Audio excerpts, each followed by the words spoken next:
Hey guys, what's going on? Blaine back for another movie review, and today I'm going to be talking about Oppenheimer.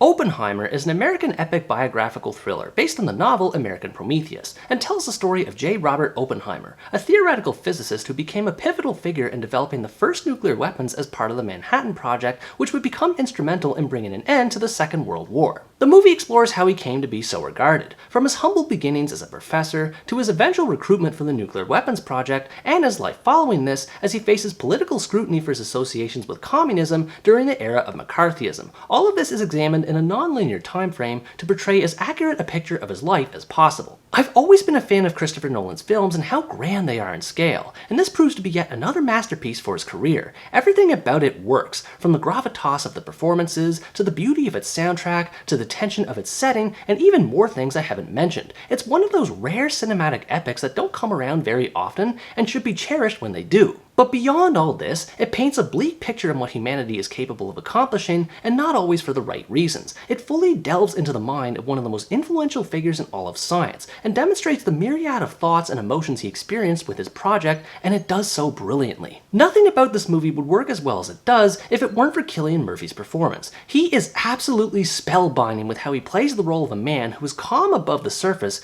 yet beneath it, he continually deals with various emotions, from his determined focus to defeating Nazi Germany with the nuclear weapon, to his horror and anxiety over the creation he feels responsible for. The audience gets a window into Oppenheimer's mind at just about every given moment. The increasingly mounting responsibility of having to design such a destructive bomb weighs heavy on him, yet he's able to calmly carry on and pursue his goals to the bitter end, and so his determination makes him easy to root for. The movie explores both his professional and personal lives, though there's obviously more of a focus on the professional aspect. Oppenheimer interacts with various characters, from fellow scientists to politicians to military personnel and more, and they all have their own effect on Oppenheimer with how he approaches his mission. Not everyone sees the Manhattan Project in the same way he does. Some want to evolve beyond it and make even more destructive weaponry, as was the case for Edward Teller, while others realize it's a bad idea and could cause more harm than good, as was the case for Isidore Rabbi, and I appreciated how the movie showed Oppenheimer addressing these varying reactions. The idea of creating a weapon of massive destruction is a daunting concept that carries many repercussions, so it's natural that many would have different views on it.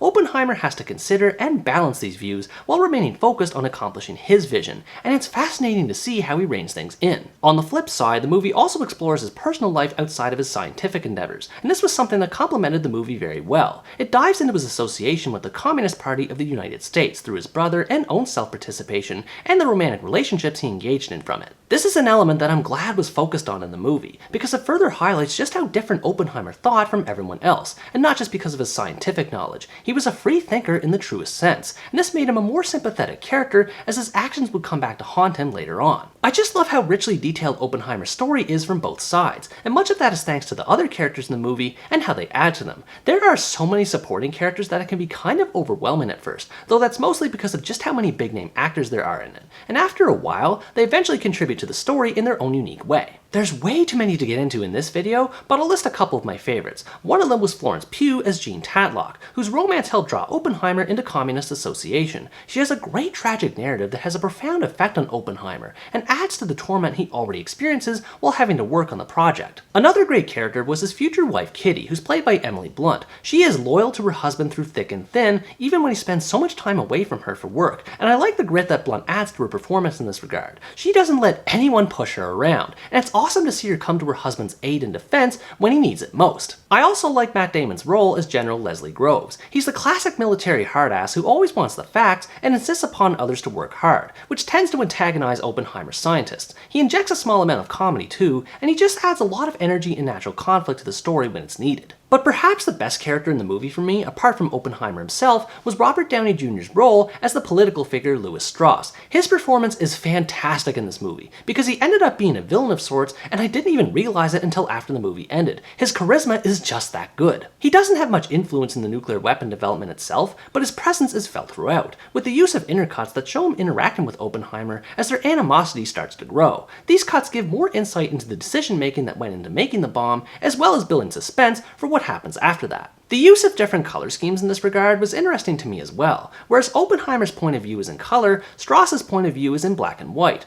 I saw this as Oppenheimer being able to see all the consequences of nuclear bombs, while Strauss just does what he can to leverage his own goals and only sees the end result. So aside from helping distinguish between the two, it was a cool bit of symbolism. Because there's so much information to cover surrounding Oppenheimer, the movie is slow-paced in nature, so as to not rush past any important story details. It's strange for me to say that this movie is 3 hours long, because it was so well paced with how it built things up and progressed the story that I didn't notice. A lot of the jargon surrounding quantum mechanics, isotopes, and general politicking can be a bit obtuse at first, but it eventually falls into place. The dialogue is written in a way that allows the audience to piece things together and fully understand the points that characters get across without necessarily dumbing things down for them. Despite its slow pacing, one of the consequences of the movie having so much information to get through is that it just doesn't have enough time to dedicate focus on its numerous plot threads. This being said though, I don't think it's all that bad, as the threads and subplots that are introduced don't affect the main story all that much. For example, I would have liked to see more of the impact that Oppenheimer's work had on his wife and family. The movie does show a little bit of Kitty's alcoholism, though it's not enough to really dive into her psyche. But in the grand scheme of things, the movie shows just enough to highlight the turmoil of Oppenheimer's personal life, and much of what isn't shown can be implied anyway. Everyone is tense about making sure the Manhattan Project succeeds, and that tension transcends to the audience. The suspense building up to its completion is a nail-biting experience, made even more so by all the little details behind it. The mechanics of the bomb, the political discourse surrounding it, and the consequences of its detonation are all examined thoroughly, and it makes sense because it's one of the most monumental inventions of mankind. Everything about it has to be done right, and the audience feels this anticipation build from the very moment the project starts. It all leads up to the Trinity Scene where the bomb is tested to see what it's capable of. Everything about this scene is amazing. Characters scramble to prepare themselves, not knowing what the bomb will truly do once it's unleashed, and it was such a harrowing experience, it felt like I was really there with them. Aside from the dark lighting and the quick-cut editing, what makes this scene a masterclass in thriller cinema is Ludwig Göransson's musical score. The spastic violins and foreboding brass instrumentation is panic-inducing, which fits perfectly with the tone of the scene, and the crescendo leading up to the inevitable detonation makes it one of the most phenomenal climaxes I've ever seen and heard in a movie, period. The rest of Göransson's music is just as marvelous. There's this underlying feeling of dread and sadness that can be felt throughout the movie, which is symbolic of Oppenheimer's determination to complete his goal, the fear of the unknown outcome of it all, and regret after everything is over, and it's just captivating to listen to. And the movie looks just as beautiful as it sounds too. Hoyt van Hoytema's cinematography fills the movie with so much artistry in just about every frame. Whether focusing on the characters' emotional reactions or showcasing the desolation of the Los Alamos project site, the movie is always a visual marvel to behold. Although I never saw the IMAX version of this movie, the version I saw still looked and sounded fantastic. It isn't iffy in parts like Nolan's previous movie Tenet was. It's easier to understand what characters are saying this time around, more clear to see what's happening on screen, and it's technically sound at just about every level. Aside from those aspects, the effort made into recreating the World War II period this movie takes place in is amazing as well. The costumes and set designs all look authentic to the era, along with the various props they use. It comes as close to being a time capsule as possible, and the attention to detail in this regard makes it that much more immersive. The screenplay is sharp and concise with how it puts all the elements of the story together. Character dialogue is snappy and full of wit, scenes never feel too long or too short, and the non-linear structure allows the audience to gain more insight on decisions that are made in the story, without completely pulling them away from the main narrative. I'm generally not a fan of non-linear plot structures, as they can be disorienting if badly executed, but in this movie's case it wasn't a problem, as each cutaway was almost always in direct relation with another scene before or after it. Louis Strauss does kind of hijack the movie during the final act, but his character is performed so well I didn't even mind it. Honestly, I could go on and on about how amazing this movie is. There isn't really anything negative I can think to mention about it beyond the nitpicks I've already said. It's a triumph at how it depicts its central figure as a complicated man who created an even more complicated future for the world. This is definitely not meant to be your average fun biopic with a motivational message at the end. Oppenheimer's life was filled with tragedy, responsibility, and after all is said and done, a lack of gratitude. These things alone would be enough for anyone to bear. And again, Killian Murphy is so good in how he demonstrates his character's pain and stoic resolve. But of course, it doesn't stop there. Oppenheimer had to live with the fact that he created the most destructive weapon the world had ever seen to that point, one that doesn't distinguish between friend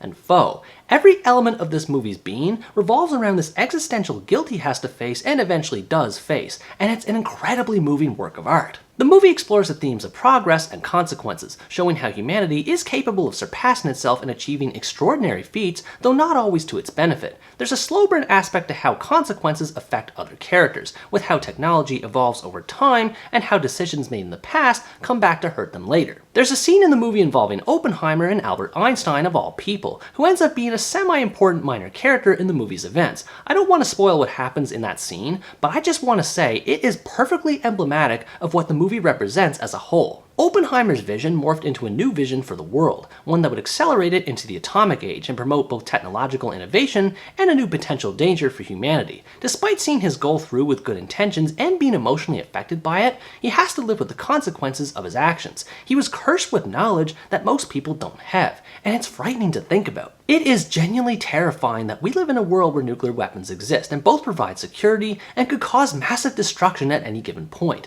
For this reason, I applaud Christopher Nolan's own vision for Oppenheimer's story, as one that recognizes him for being the complicated genius that he was and forever shall be. Overall, Oppenheimer is an unforgettable masterpiece of American cinema and will go down as one of the greatest biopics of all time. If you like biographical movies and want to watch one that's performed on a grand, epic scale, you absolutely have to check this one out. It is must-see. I still find myself thinking about this movie long after I watched it, which is one of the hallmarks of a truly great movie. Not only is it a riveting thriller with excellent performances, outstanding production value, and a rich story, but it also serves as a cautionary tale of the hubris of humanity, one that Oppenheimer himself would be proud to see being told. What did you think about this movie? Did you love it as much as I did, or did you find some flaws with it? Let me know in the comments below. Anyways guys, that's going to wrap up my review of Oppenheimer. Thanks for watching this video, I hope you enjoyed it, and as always stay tuned for the next part, where next time I review the American fantasy comedy, Barbie.